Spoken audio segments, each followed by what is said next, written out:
The release of 90 Palestinian prisoners from Israeli detention, part of a ceasefire deal to end the fighting in Gaza, was met with both joy and concern.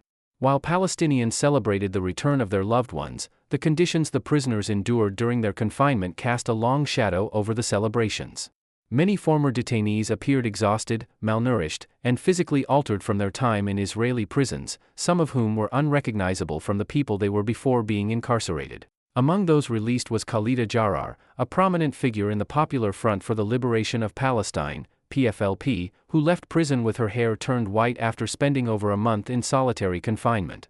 Jarrar had been in administrative detention, a practice that allows Israeli authorities to hold individuals without charge or trial, since December 26, 2023.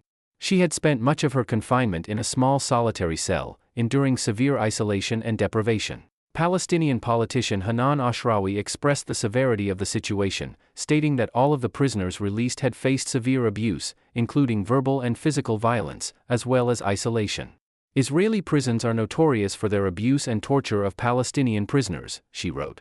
We rejoice at the release of our women and child captives, and look forward to the release of the remaining 11,000. Freedom is priceless. Former detainees recounted harrowing experiences of torture, deprivation, and humiliation. Abla Sadat, held in Ofer prison, described the conditions as absolutely inhumane.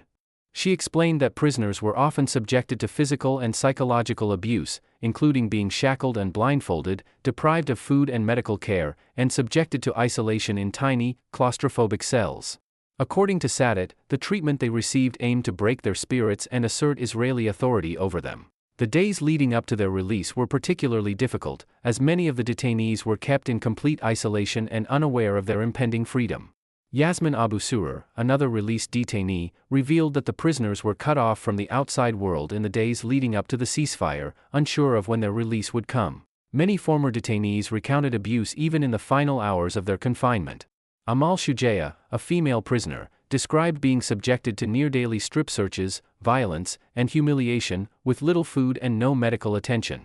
Another former detainee, Raghad Amr, shared how female prisoners were beaten, insulted, and tortured just hours before their release, even being dragged by their hair by Israeli officers. Despite the celebration of their freedom, the traumatic experiences of these prisoners serve as a stark reminder of the abuse and mistreatment that many have endured under Israeli detention, leaving a lasting impact on their physical and emotional well-being.